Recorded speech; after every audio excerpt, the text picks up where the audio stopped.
like testifying before Congress or doing a press conference outside Congress. If anybody saw pictures of me recently, there were like 10 microphones in my face. My children thought it was amazing. But I am here today to hopefully encourage, inspire you, let you know that even from the United States, we stand beside you in defense of life. And there's someone who had a sign here that I'm going to quote for a minute, and I think you'll all agree with me. And when you do, shout along. Without the right to life, there is no other right, right? Without the right to life, there is no other right. And I am a living testament of that today. I come to you, as you heard, from the United States. And in the United States, sadly, we end the lives of about 1 million children each year. 1 million children through abortion. We've lost over 61 million lives to abortion in the United States in the years since it's been legalized. I know you know that here in the UK there are about 207,000 children who lose their lives to abortion. And we mourn those lives today, don't we? Even though we stand in defense of life, we mourn the lives of those that are lost. And I mourn the fact that I was meant to be one of those children. I should have been another statistic when it comes to abortion, but by the grace of God, I am more than a statistic. I'm irreplaceable, just as are all of you. As you heard in my introduction, I am a mother, I am a wife, some of my greatest blessings in life. I am a master's level prepared social worker, and yes, I just so happen to be a baby who survived a failed abortion and had the great opportunity to thrive. Can we celebrate? You wouldn't know by looking at me today, right, that if you passed me on the street 41 years ago, I survived a failed abortion. That abortion procedure that I survived is a saline infusion abortion. I know many of you have heard about it. It was the most common abortion procedure being performed in the 1970s. It involved injecting a toxic salt solution into the amniotic fluid surrounding the preborn child in the womb. And of course, the intent of that toxic salt solution was to scald the child to death from the outside in. Usually it lasted about 72 hours. The child would soak in that toxic salt solution, poisoning them, scalding them to death until their life was successfully ended. And then premature labor would be induced with the intent of that deceased child being delivered. What a sad reality it is that I faced as I came into this world, right? The saddest reality for me, though, comes in knowing that I didn't soak in that toxic salt solution for just 72 hours. My medical records actually indicate that I soaked in it for 5 days. 5 days, because they kept trying time and time again to induce my birth mother's labor with me. I'm here to tell you, no mercy was shown to me over those 5 days. People ask me that a lot, right? Maybe they changed their mind. No. The intent was for me to be delivered as a successful abortion, a deceased child. You know, sadly, I've learned in recent years that abortion was forced upon my birth mother, as so many abortions are, right? That abortion was forced upon my birth mother by her own mother, my maternal grandmother, who was a prominent nurse in their community. They forced the abortion, my grandmother and the abortionist there, they forced it upon her, believing nobody would ever find out that it wasn't her choice. And most certainly nobody would ever find out what they did to me. I think we all agree that what happened to me over those 5 days was horrific, right? Every child deserves better than what was done to me. But I hope that you agree with me that what happened to my birth mother over those 5 days was also horrific. She was a 19-year-old university student at the time when that abortion was forced upon her. We stand here today not only because we believe children deserve better than abortion, but we also know that women and men and families and our communities deserve better too, right? Right. Contrary to how pro-choice activists and often the media attempt to portray us, being pro-life is more than just being about pro-child. It's about being pro-woman and pro-love, right? On that 5th day of the abortion procedure, my birth mother's labor was finally successfully induced. They expected me to be delivered as a deceased child, but quite clearly, God had other plans for me. You know, I know it's hard, I think, for many people to wrap their head around how my own grandmother was responsible for this. But I need to take this moment to just remind you that this is what abortion has done to our society. People now make life and death decisions about lives like mine every single day. And yes, in my case, it just happened to be my own grandmother.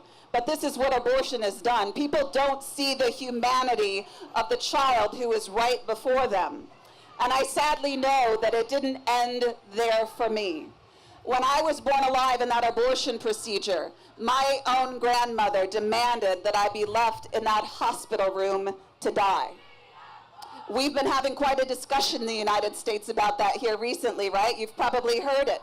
Children being left to die after an abortion occurs. It's called infanticide, but yet people are trying to say that it doesn't happen. And I'm here to tell you that it does. It does. They mark us for death time and time again. But in the midst of all of that, I just want to let you know that no matter what my grandmother attempted to do in my life, I love her. I love her no matter what. You know, that's where my love started, long before I ever knew the truth about my life. Oh gosh, spiritual warfare. Anybody want to pray for my voice? Thank you. That doesn't happen very often. Today is a good day. I want to encourage you to love other people the same way in your own life, even those who would disagree with you on the issue of life, those who are post-abortive, those who have worked in the abortion industry. This is how we change people's lives. Not only do we fight for life, but we love the lives of the people we encounter, no matter what, right? You know, sadly, I know that children like me at that hospital where I was accidentally born alive, I know what happened to them. They were placed in a utility closet in a bucket of formaldehyde. They were placed there to be picked up later as medical waste. And I only know that because I've heard from nurses directly who were responsible for that very act. You know, I will probably never know if I made it to a utility closet. But what I do know is that I'm only alive today because there were people just like you, ordinary people, who were willing to fight for me that day. I've been connected by a nurse, one in particular, who was able to share this story with me. She was working in the neonatal intensive care unit that day when a tall, blonde nurse rushed me in, shouting, "That darn Dr. Kelberg messed up." That was my abortionist. But she went on and she said she just kept gasping for breath. She just kept gasping for breath, and so I couldn't just leave her there to die. I'm alive because that nurse was willing to fight for me. She deserves a round of applause. So don't ever doubt for a second that the actions that you take and the words that you speak, don't ever doubt for a second that they make a difference in someone's life. When I survived that failed abortion, I weighed a little less than 3 pounds. I weighed 2 pounds, 14 ounces. I suffered from jaundice, seizures. They thought I had a fatal heart defect initially because of the amount of distress that I was under. And so one of the first notations in my medical records is that I looked like I was about 31 weeks. 31 weeks gestational age when that abortion was performed on my birth mother. Not the 18 to 20 weeks that the abortionist had written on my medical records. And my medical records are powerful. If you haven't seen them before, you can see them in various videos. You can see them in my book. Most survivors will never have any medical record of what they survive because the abortion industry themselves have admitted that they don't like to talk about and acknowledge that things like this happen. But my medical records say things like a saline infusion for an abortion was done, but was unsuccessful. They also identify that a complication of my birth mother's pregnancy was a saline infusion. You could certainly say that it complicated a few things, right? Those records are powerful. You have to be willing to share them with the world so people see the truth. You know, despite the miracle of my survival, the doctor's prognosis for my life was initially very poor, as you can imagine. They indicated they didn't think I would live for very long, and if I did, I would suffer from multiple disabilities throughout my life. And I'm happy to tell you that no matter what my adoptive parents were told my life was going to look like, they didn't hesitate for a second to open their hearts and their home to me. Every child deserves the opportunity to have someone love them, don't they? Every parent deserves the opportunity to love their child, whether it's their biological child or their adopted child. And no matter what my life looked like, I deserve to be protected and respected. And I was still worthy of love, no matter what my life looked like. Yet it isn't just how abortion ends the life of children like me that isn't talked about it in today's world. It's also not discussed what happens to children like me who live. And I'm here today to tell you, we're your friend, we're your coworker, we're your neighbor, and you would likely never guess that we have the kind of stories that we do.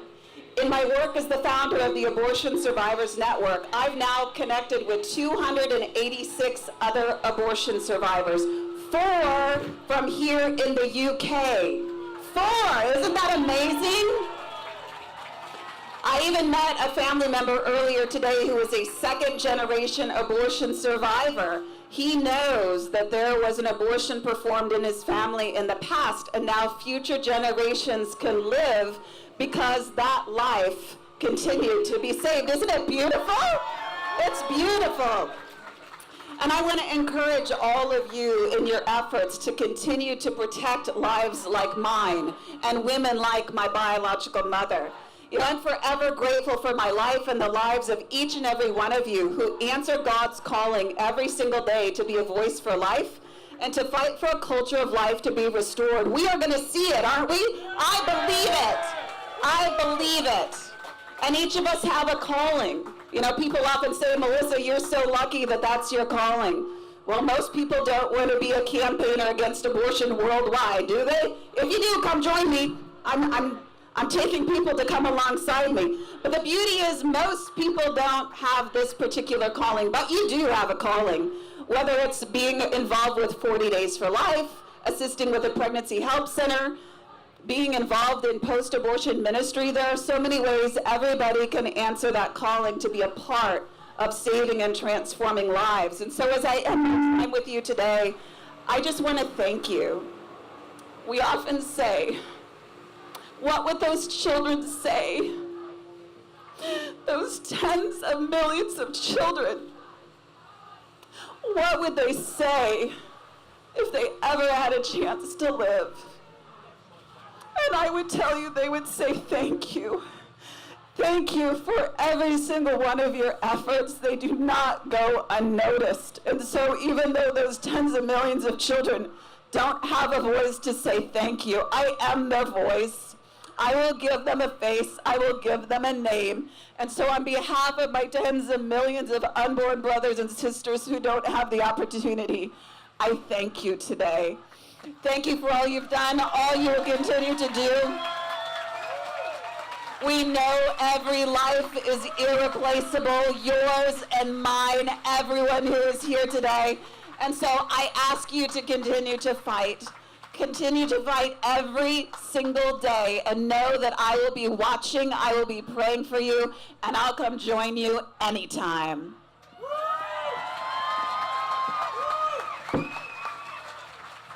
Woo! Let's hear it from Melissa. Woo!